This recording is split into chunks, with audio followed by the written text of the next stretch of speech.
ಇನ್ನು ತುಂಗಭದ್ರಾ ಜಲಾಶಯಕ್ಕೆ ಒಳಹರಿವಿನಲ್ಲಿ ಅಲ್ಪ ಹೆಚ್ಚಳ ಕೂಡ ಆಗ್ತಾ ಇದೆ. ಒಂದೇ ದಿನಕ್ಕೆ 3.5 ಟಿಎಂಸಿ ಒಳಹರಿವು ಹೆಚ್ಚಳ ಆಗಿರುವಂತದ್ದು.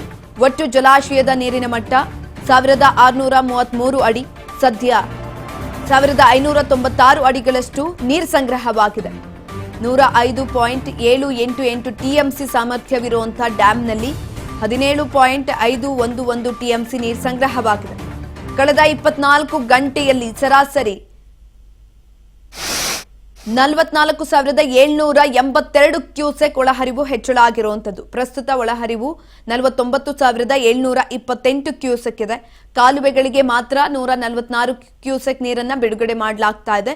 ಇದರ ಜೊತೆಯಲ್ಲಿ ಒಂದ್ ಕಡೆನಲ್ಲಿ ಪ್ರವಾಹ ಆಗ್ತಾ ಇದೆ, ಪ್ರಕೃತಿ ವಿಕೋಪ ಆಗ್ತಾ ಇದೆ, ಮತ್ತೊಂದ್ ಕಡೆನಲ್ಲಿ ರೈತರಿಗೆ ಅನುಕೂಲ ಆಗ್ತಾ ಇರುವಂತದ್ದು. ಜಲಾಶಯಗಳ ಒಳಹರಿವು ಹೆಚ್ಚಳ ಆಗ್ತಾ ಇರುವಂತದ್ರಿಂದ ನಾಲೆಗಳಿಂದ ನೀರನ್ನ ಕೂಡ ಬಿಡ್ತಾರೆ, ಬೇಸಾಯಕ್ಕೆ ಒಳಿತಾಗತ್ತೆ. ಇಷ್ಟು ದಿನ ಸರ್ಕಾರಕ್ಕೆ ಮನವಿ ಮಾಡಿಕೊಳ್ಳುವಂತಹ ಪರಿಸ್ಥಿತಿ ಬಂದಿತ್ತು. ಜಲಾಶಯಗಳಲ್ಲಿ ನೀರಿರ್ತಾ ಇರಲಿಲ್ಲ, ಬರಗಾಲ ಅಂತ ಘೋಷಣೆ ಮಾಡಿಬಿಡಿ ನಮ್ಮ ಜಿಲ್ಲೆಯನ್ನ ಅಂತ ಎಷ್ಟೋ ರೈತರು ಕೂಡ ಸರ್ಕಾರದ ಮುಂದೆ ತಮ್ಮ ಮನವಿಯನ್ನ ಕೂಡ ಮಾಡ್ಕೊಂಡಿದ್ರು. ಅದರ ಜೊತೆಯಲ್ಲಿ ಇಂದು ಸಭೆ ಕೂಡ ಇದೆ. ಆ ಸಭೆಯಲ್ಲೂ ಕೂಡ ನಿರ್ಧಾರ ಮಾಡುವಂಥದ್ದು. ಇದೀಗ ವಿಜಯನಗರದಲ್ಲಿರುವಂತಹ ಡ್ಯಾಂನಲ್ಲಿ ಒಳಹರಿವು ಹೆಚ್ಚಾಗ್ತಾ ಇದೆ.